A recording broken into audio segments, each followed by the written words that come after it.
Taylor. I'm Kat. And welcome to Square Mile of Murder. Hey, hi, how are you? What's up? How you been? Yeah, so I don't know if you guys have noticed, but it's winter. In the Northern Hemisphere. Yeah, it's not winter in the Southern Hemisphere. But it's winter where we are. So... Which makes what we're about to say all the more amusing. Yeah. And like, it's been cold. So this week we decided that we would embrace the cold. So yeah, we're going to take a little like virtual journey to crimes that have been committed in Antarctica. Where it is currently the middle of summer. Yeah. We did not think this one through. Look, it's fine. It's always cold down there. Also, I apologize if I say Antarctica wrong. I have a tendency to try to add an extra C in there somewhere. So this could be interesting. Like Antarctica. I mean, you do you. As I was writing the script, every so often I kept trying to write Atlantic instead of Antarctic, so... Sounds fun. But yeah, so we're going to Antarctica today. Maybe it's like that I don't say the first T. Sorry. I think that's what it is. Antarctica. So it just sounds too fancy. We're going to South Pole. Yeah, going down there. And hey, guess what, guys? There are 5. Just 5 official crimes that have been committed there. And we're also going to look at the issues of governance and legal jurisdiction with crimes that are committed in Antarctica. Said it. Yeah, you got it right. Yay. Just channel that energy for the rest of the episode. I apologize if it's going to be painfully slow when I say it every single time. Before we start, I have a story I need to tell you all about my book tokens. It is 100% relevant. I promise. You say that now. You know it's relevant because you know the story already. I know. So, I got some Waterstones gift cards. So Waterstones is a big bookstore chain. I guess Barnes & Noble. It's like maybe? Barnes & Noble, yeah. Like the American equivalent? Yeah.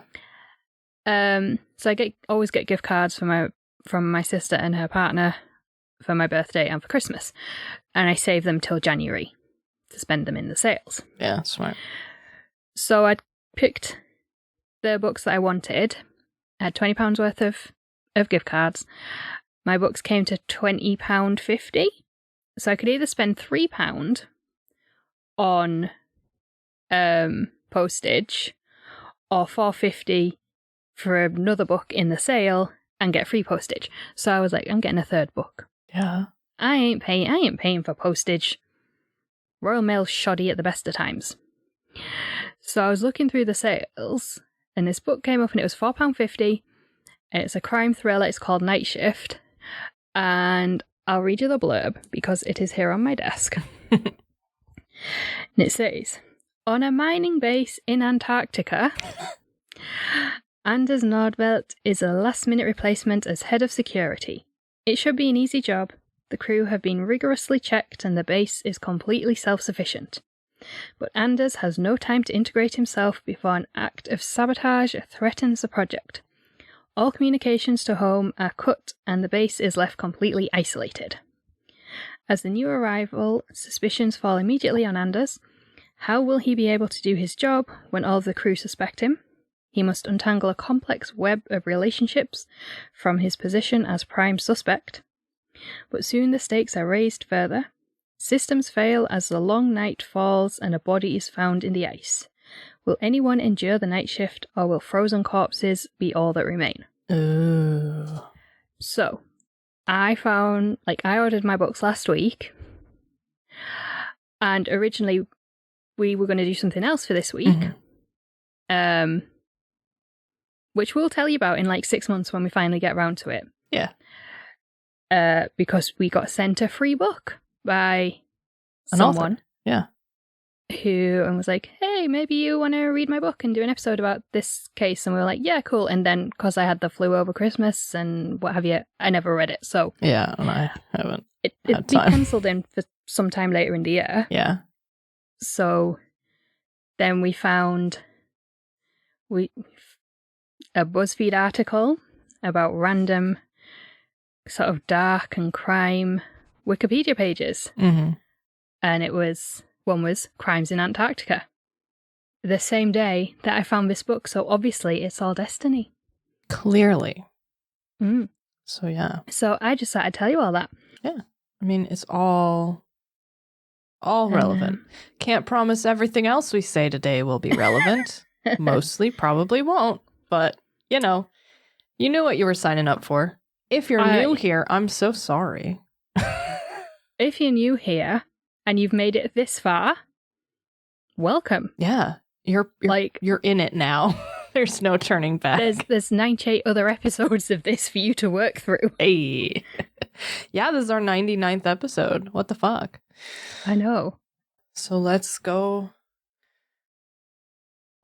down to the ice, y'all. Yeah. Now, before we get into the crimes, we should talk a little bit about Antarctica in general. Oh God, I can already see that the word is in here like 27 times. The continent of Antarctica is the southernmost continent in the world, almost entirely within the Antarctic Circle, which is the southern hemisphere's version of the Arctic Circle. I can say that one. And contains the South Pole. I'd never heard of the Antarctic Circle. I mean, really? It obviously makes sense because you've got the Arctic Circle at the top of the globe. But I'd never heard of the Antarctic Circle. I feel like I have. Oh, yeah, that makes sense. Yeah, I feel like I have, but now I'm second guessing myself. Just like maybe my brain filled in. It's like, well, if there's one, there has to be a opposite version, right? But yeah, I feel like you more colloquially hear like North and South Poles. Yeah. So apart from the penguins, who are lovely, there is no indigenous population of Antarctica, and as such, there are no societies or countries. They don't exist. And so, like, nobody governs the land, 98% of which is covered by ice sheets with an average thickness of 1.2 miles or 1.9 kilometers. That's thick. That's thick. Now, the idea of a frozen southern continent to balance out the Arctic had been theorized since the time of the ancient Greeks and ancient Romans, but it wasn't quote-unquote discovered by Europeans, at least, until January 1773, when Captain James Cook and his ships Adventure and Resolution sailed within 75 miles of the Antarctic coast, and he would then pass by it again in December of 1773 and January 1774, so like a year later. Yeah. Cook would later say that he believed they had seen the polar continent. Many expeditions would set out for Antarctica over the next 45 years from the UK, Spain, Russia, and the USA. Many were successful in crossing the Antarctic Circle and getting close to the land, and some, sadly, weren't so successful. You had some ships getting wrecked, and the crew's fates are unknown, but, probably the worst happened there. Yeah, it's not good if you're shipwrecked in one of the coldest parts of the globe. Yeah, I mean, you hit that water and you're pretty well fucked. So who exactly was the first known person to set foot on Antarctica is disputed by historians. It is generally thought to be American Captain John Davis in February 1821, but not everyone accepts this claim. 10 years later, the magnetic North Pole was discovered, and so scientists recognized the importance of Antarctica, and exploration began to map Antarctica and find the magnetic South Pole. However, for much of the 19th century, many expeditions to Antarctica were actually for commercial purposes, like seal and whale hunting. Oh no. Rather than, like, there were a lot of scientific expeditions, but primarily it was seal clubbing. Yeah, and whaling. Oh no. From the 1890s to the 1920s, the so-called heroic age of Antarctic expedition happened. This saw 17 major expeditions from 10 countries across Europe, as well as Japan, Australia, and New Zealand. And it was during this period that the magnetic and geographic South Poles were finally reached. By the late 1920s, sort of long-distance air travel was becoming a thing, with Charles Lindbergh crossing the Atlantic by plane in 1927. And the Arctic was traversed by plane in 1928. So next, Antarctica. Obviously. Gotta do it. So in December 1928, Sir Hubert Wilkins flew over one of Antarctica's islands in the same plane used to fly over the Arctic, which was called the San Francisco, on an expedition largely funded by William Randolph Hearst. We can never get away from this guy, can we? No, he crops up a lot. Yes, because he had, like, the most money in the world for a long time, I guess. It's kind of how it happens, isn't it? Yep. So, appropriately enough, Wilkins named the island Hearst Island after the trip's financier, and later explorers renamed it Wilkins Island, but officially it is still known as Hearst Island. Well, that's nice of them to recognize the guy who actually went there. Yeah. The first successful overland crossing of Antarctica was the Commonwealth Transatlantic Expedition from 1955 to 1958, led by Sir Edmund Hillary and Dr. Vivian Fuchs. The second overland crossing did not happen until 1981, when Ranulph Fiennes crossed the continent as part of his Transglobe expedition. So, Dr. Vivian Fuchs, I was like, okay, this is the 50s, and Vivian is a woman's name.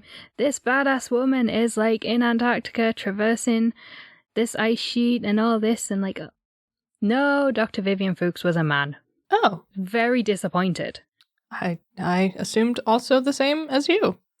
And I think it was the 70s before women were allowed into Antarctica, because it was assumed that the female body could not handle the cold.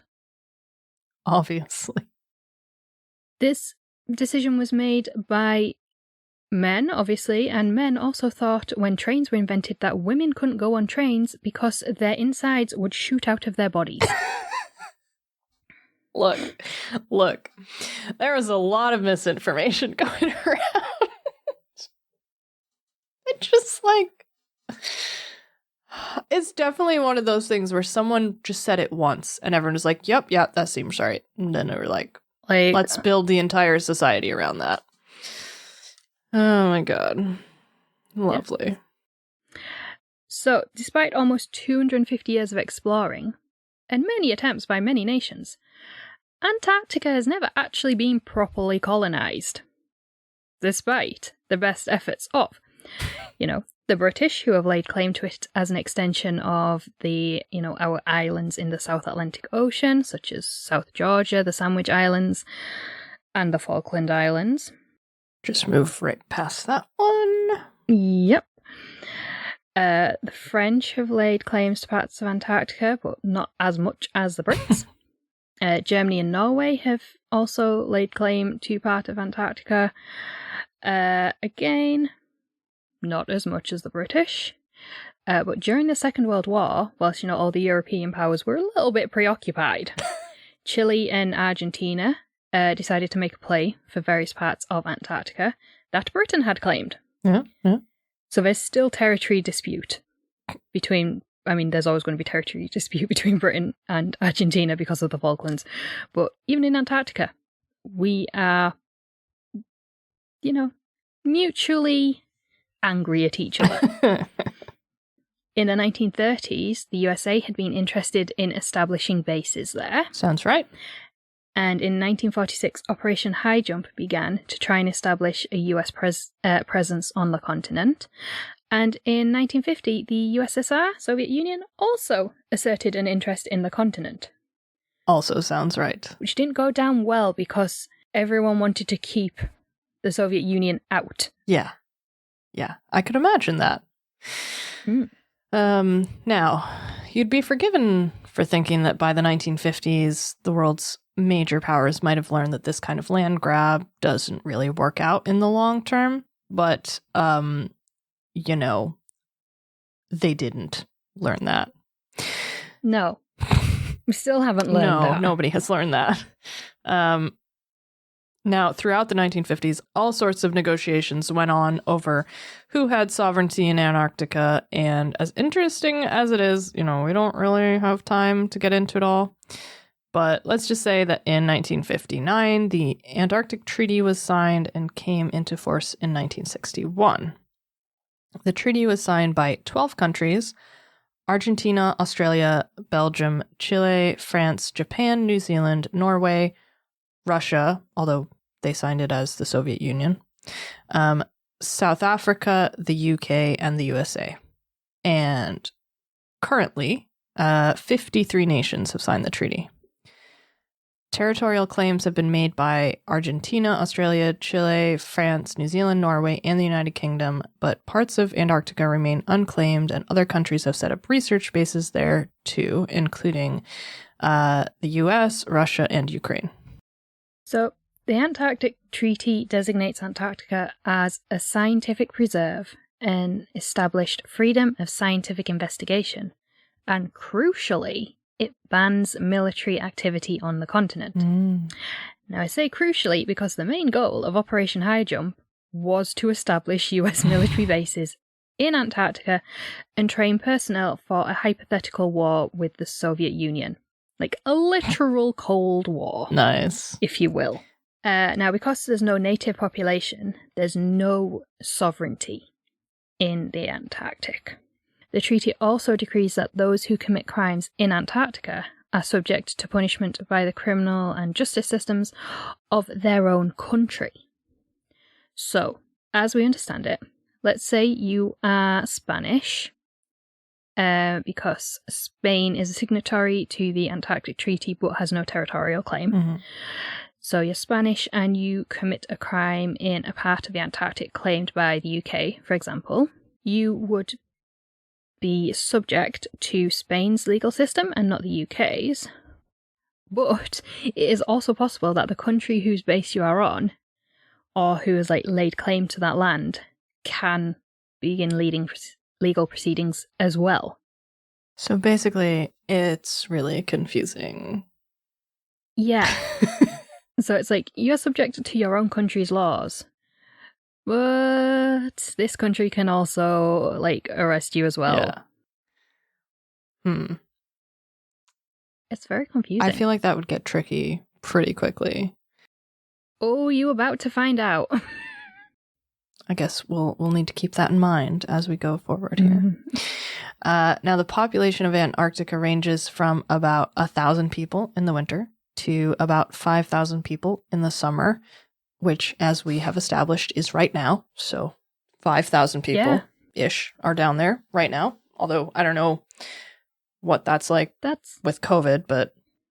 And crime rates there are very, very low.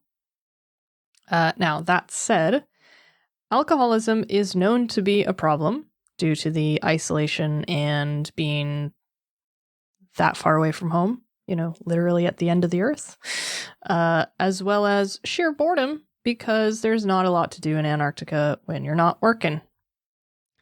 Now, this can also lead to mental health problems, and not necessarily criminal behavior, but, potentially criminal behavior.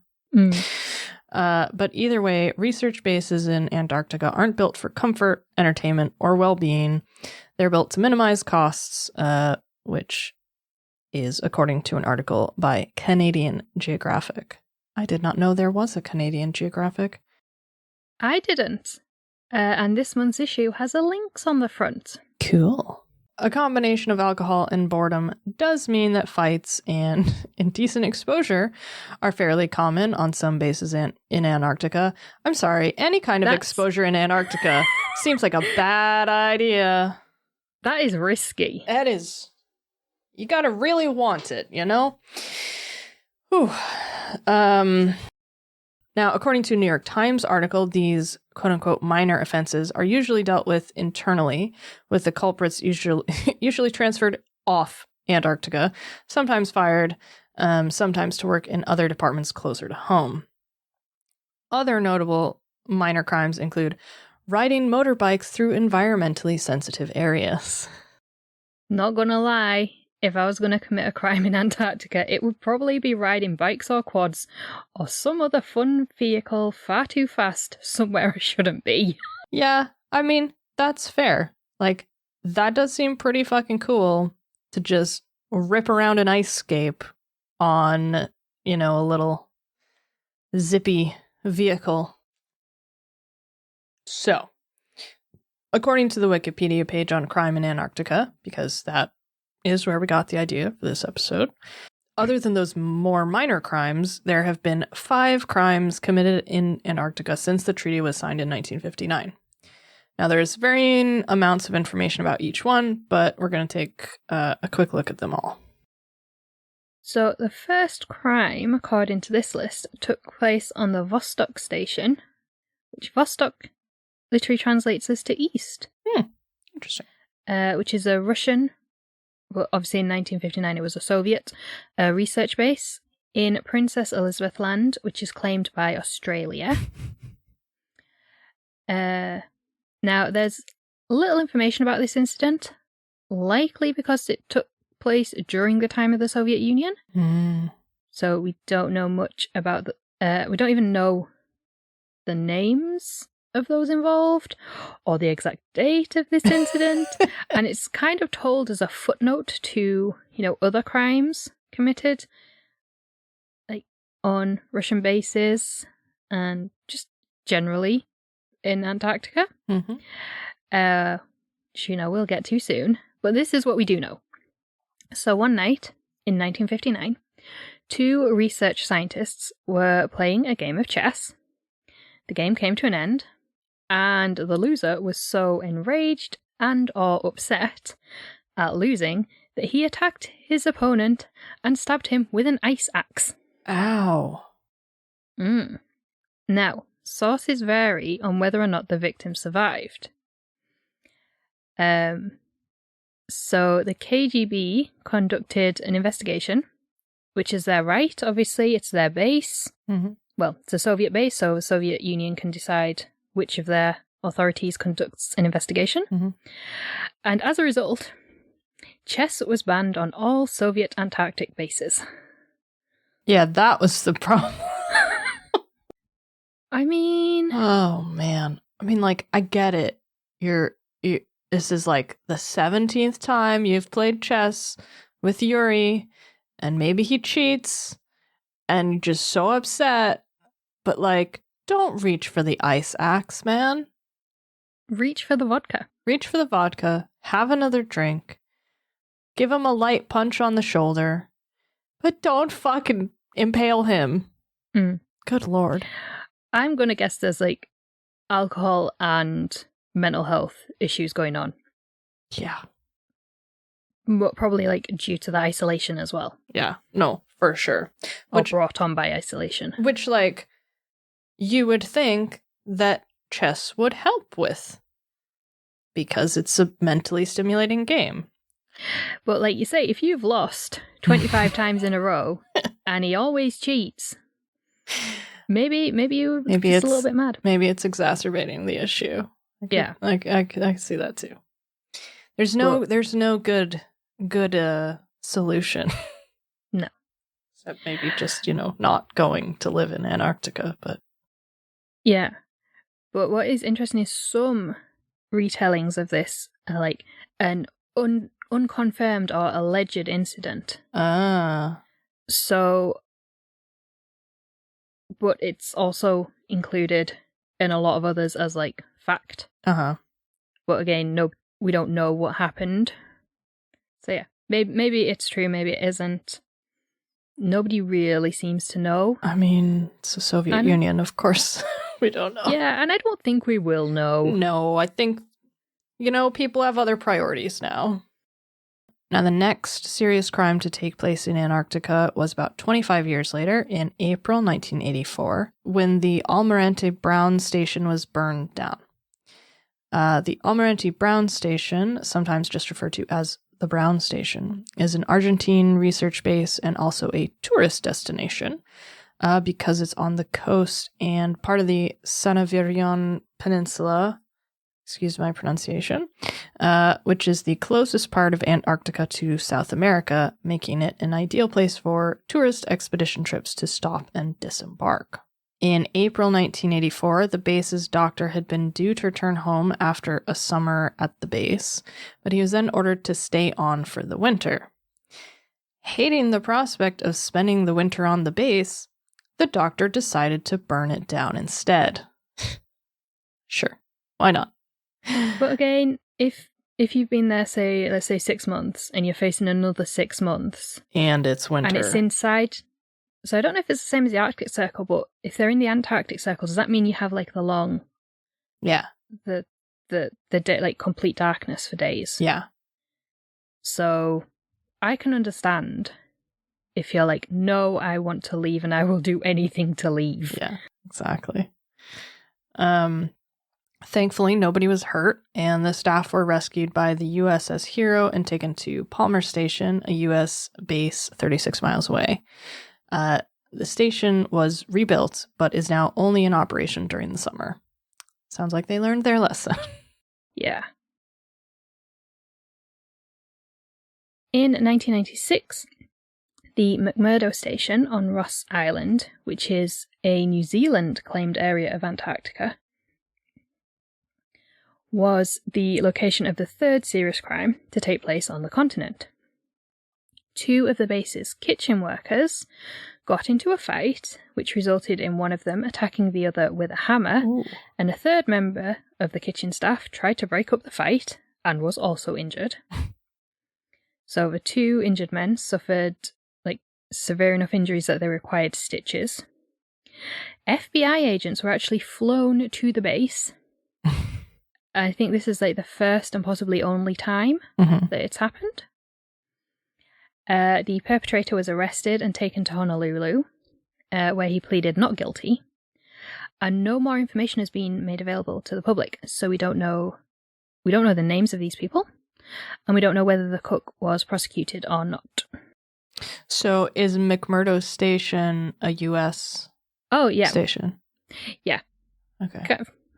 Forgot to add that bit in. Yeah, McMurdo okay. is a US base, but it's on New Zealand claimed area. So technically, they are subject to on their base. They are subject to the US's laws. Yeah. Off their base, they'd be subject to New Zealand laws once they're off US jurisdiction. Yeah. Or US claimed area. Yeah. Interesting. Yeah. So. It's very similar to the Soviet case. Yeah. Just like you hit your breaking point, basically. Yeah. So, well, not just that, but in the way it was handled by authorities. Yeah. It's we're all accustomed to something happened during the Soviet Union. Oh, there's not a lot of information because it happened during the Soviet Union, but the West's just as bad when it wants to be. Oh, yeah. Well, especially for something like this where it's it's not like you've got a big local population clamoring to hear the outcome. Yeah. It's, the most isolated place in the world, and they've taken them out to another location to investigate and prosecute or whatever. So, yeah, that's interesting. So, yeah. That's all that's known about this particular incident. And that was 96. So I think there's That's 12 years after the fire at the Almirante base. There's been no major crimes, so I could see why they'd keep it quiet, because it could become like a media Oh, yeah, for sure. sort of sensation. Like, you don't hear a lot of news coming out of Antarctica anymore. No. So one of the most well-known alleged crimes to have taken place in Antarctica is the alleged murder of Rodney Marks in 2000. Rodney Marks was an Australian astrophysicist working on the Amundsen Scott South Pole Station, which is under the jurisdiction of the USA as an American base. But that part of Antarctica is claimed by New Zealand. On May 11th, Rodney began to feel ill while walking between the observatory and the base, and he visited the base's doctor 3 times over the next 36 hours as his condition rapidly deteriorated. The doctor couldn't diagnose Rodney and sought advice via satellite, but the following day, Rodney died at age 32. Sorry, I have the hiccups. Because this was the beginning of Antarctic winter, there was no way of flying Rodney's body off the continent for an autopsy and eventual burial, so his body was stored in a freezer on the base for 6 months, when he could then be flown to Christchurch, New Zealand for an autopsy. So the autopsy showed that Rodney Marks had died from methanol poisoning, and Australia and the US and New Zealand agreed to the inquest being held in New Zealand. So you've got Australian citizen, US base, New Zealand claimed territory. Yeah. So Rodney Marks' death received a great deal of media attention, as it was the, first murder at the South Pole, and it had previously been described in the press and press releases, put out by all 3 nations as a death from natural causes. So, as we said before, the outcome of the stabbing on the Vostok base in 1959 is unknown, so technically, Rodney Marks' death is the first murder at the South Pole. Might be the second. Yeah. Because we don't know what happened on the Vostok base. But it's generally, in the media, it was the first murder at the South Pole, literally at the South Pole base. Yeah. So, big media sensation. A theory had been put forward that Rodney had ingested the methanol voluntarily, killing himself rather than spend the winter at the South Pole. But this theory has been largely rejected. And another theory was accidental death. So he allegedly had issues with alcohol addiction, and some believed that he was distilling his own alcohol and accidentally poisoned himself. Although this theory has also been widely rejected, as there was a fully stocked bar on the base, from which Rodney Marks would have had, easy access to alcohol. And it's also been pointed out most physicists are smart enough not to distill their own. Yeah. Using methanol. Yeah. I feel like that's a good point to remember. The only methanol known to be on the base was in cleaning products, and there were only 49 other people on the base at the time of Rodney Marks' death. So you would think it should have been pretty easy to solve Rodney's murder. You would think. You would think. But here we are. Unfortunately, the jurisdiction of the base was a source of contention between New Zealand and the US long before Rodney Marks' murder. Police in New Zealand contacted the 49 people working on the base, all of whom were American, and only 13 of them responded to the request. Now, according to an article by All That's Interesting, the US government refused to aid New Zealand police in any way. They did, however, conduct their own investigation into the murder, but have not shared their findings with the New Zealand police, nor have they made any findings public. So, to this day, Rodney Marks' murder remains unsolved, and few expect it to ever be solved, or for any kind of criminal proceedings to occur. And even his own family were reported as having given up on getting answers about his death. That sucks. Yeah, that does suck. But it also, demonstrates the whole issue of jurisdiction and Yeah, and how like fraught the sort of political nature of this whole area is. yeah, because you've literally got 3 countries involved there. Technically, the US does have jurisdiction, but they haven't made, and they've, done their own investigation, but not made it public. Yeah. But it was then agreed that New Zealand would deal with it. Yeah. But then you've got the actual victim is from Australia, a third nation. Very complicated.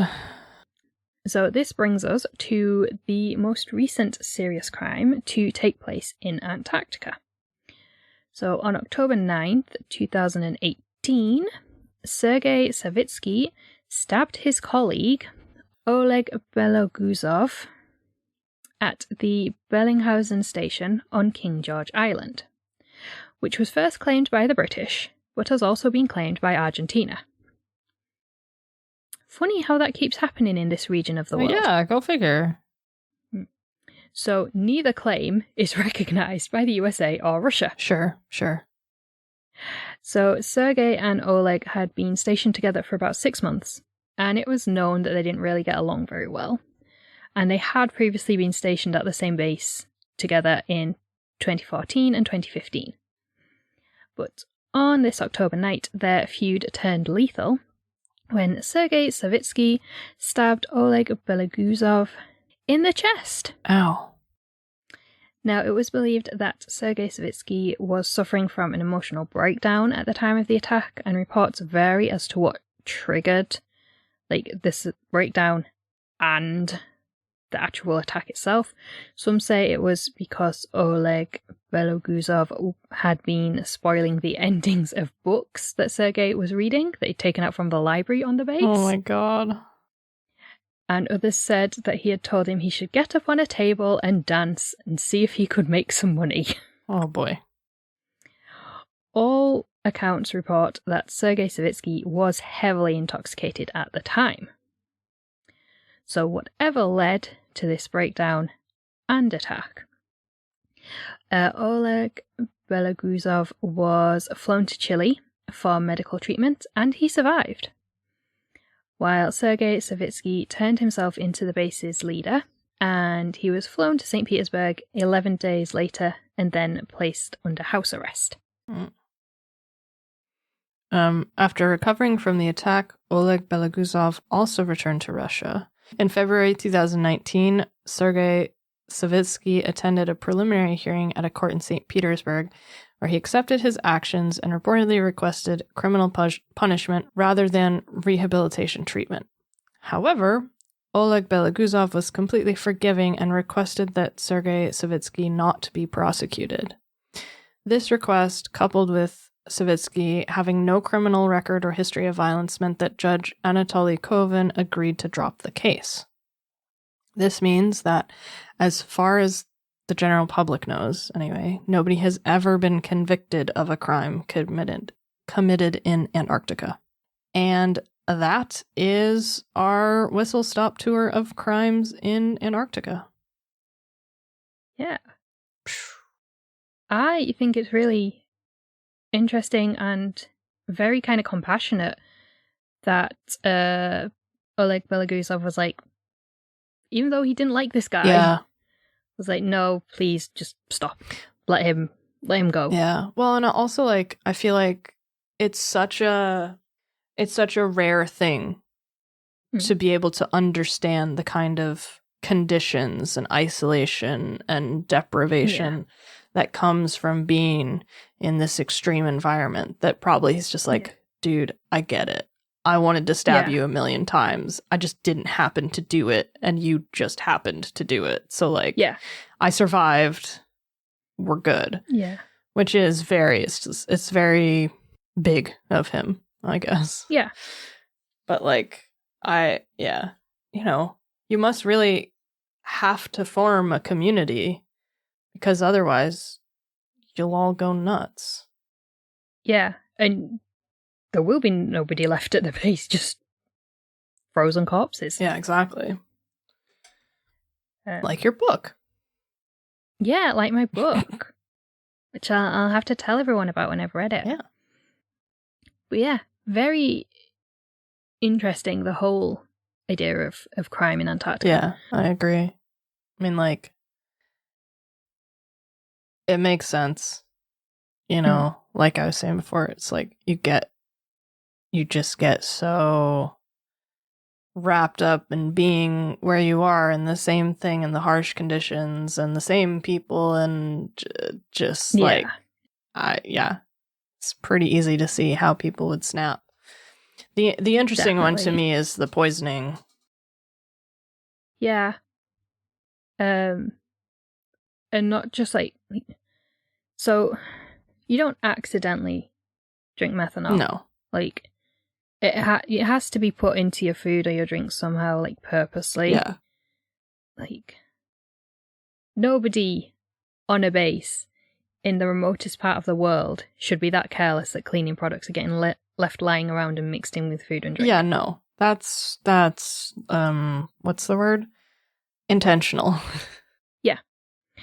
But it also demonstrates this like really fraught and contentious issue of jurisdiction. Yeah, absolutely. And it's also interesting in the Rodney Marks case because it's like, it's a US base, right? Yeah. Yeah, so it's a US base, it's an Australian man, it's New Zealand claimed territory. Yeah. But like, it's interesting that, I mean, the US probably was like, look, don't talk to the New Zealand police. Or the US did their own investigation and found that it was one of their people and was like, well, hey. If there's 49 other people on the base and they're all American. Yeah. If it walks like a duck and it quacks like a duck.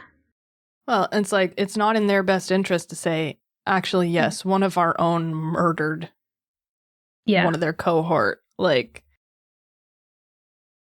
definitely, yeah. It's not what you want, especially. So it's a US base, but it's on New Zealand territory. So in theory, New Zealand could evict them. Yeah.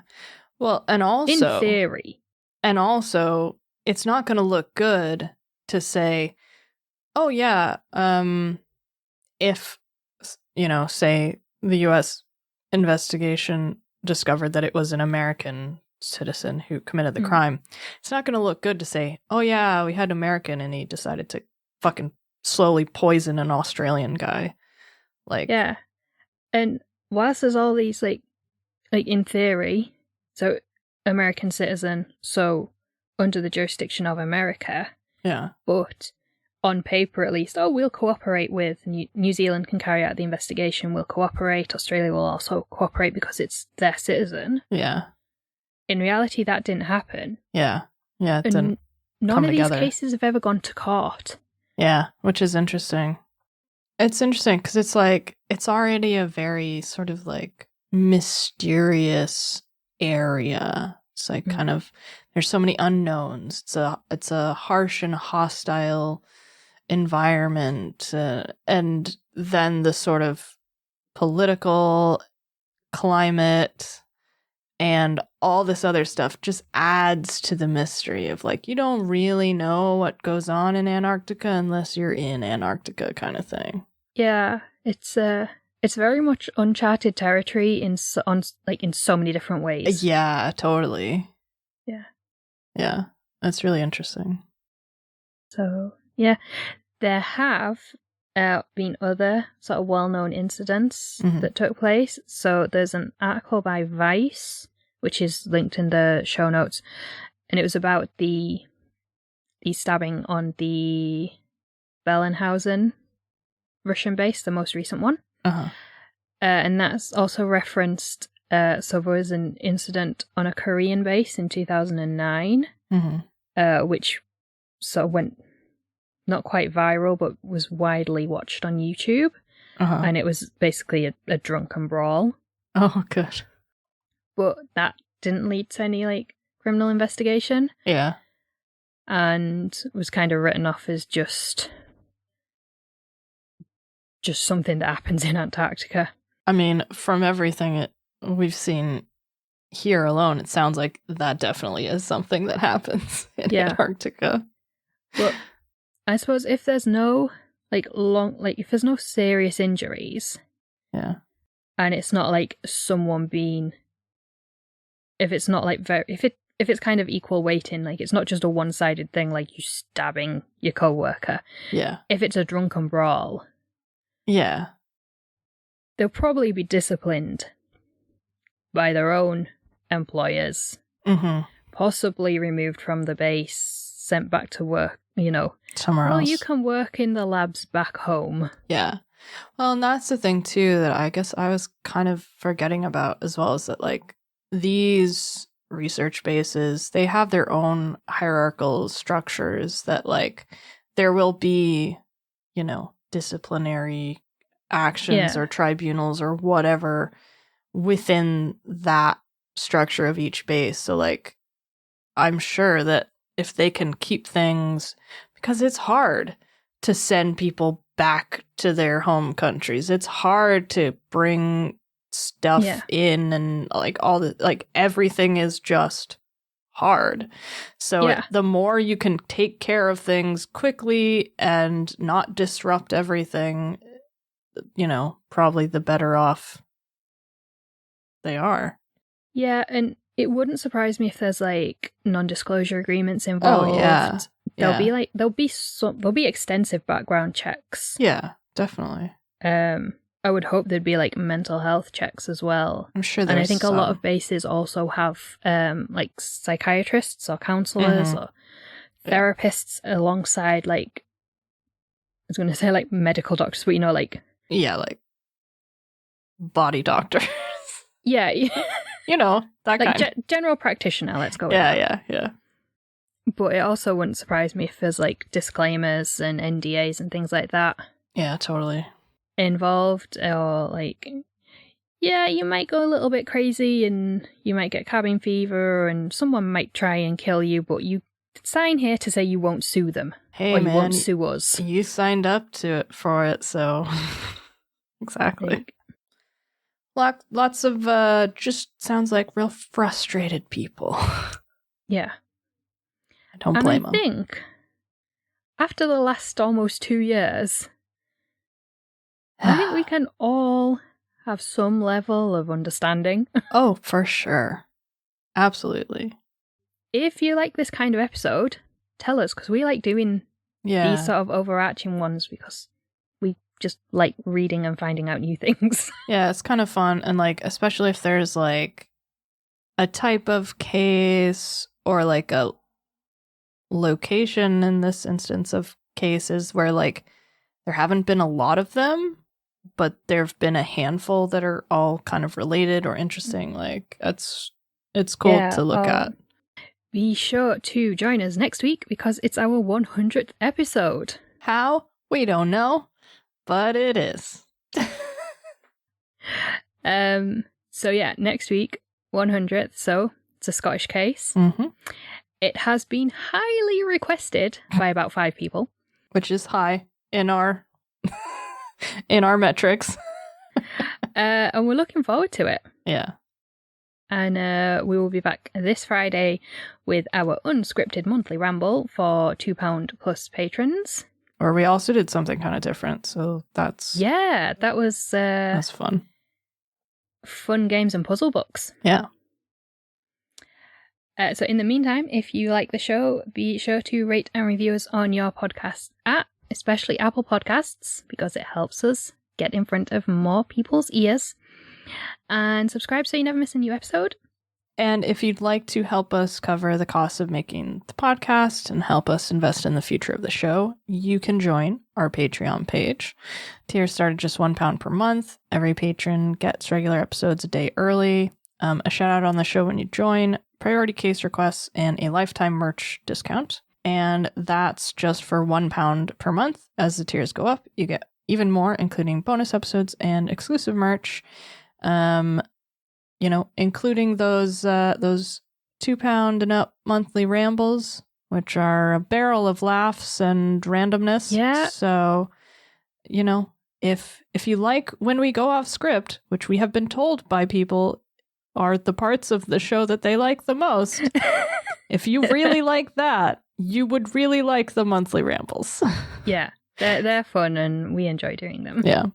So you can check all that out at patreon.com/square mile of murder, and the links will be everywhere they usually are, on our website, in the show notes, on our social media pages. Wherever you may find them, they will be there. So we will see you next week. Yeah, we're gonna get fucking ready. Bring your party hats. Get ready for 100. Yep. See you then. Yeah. Bye.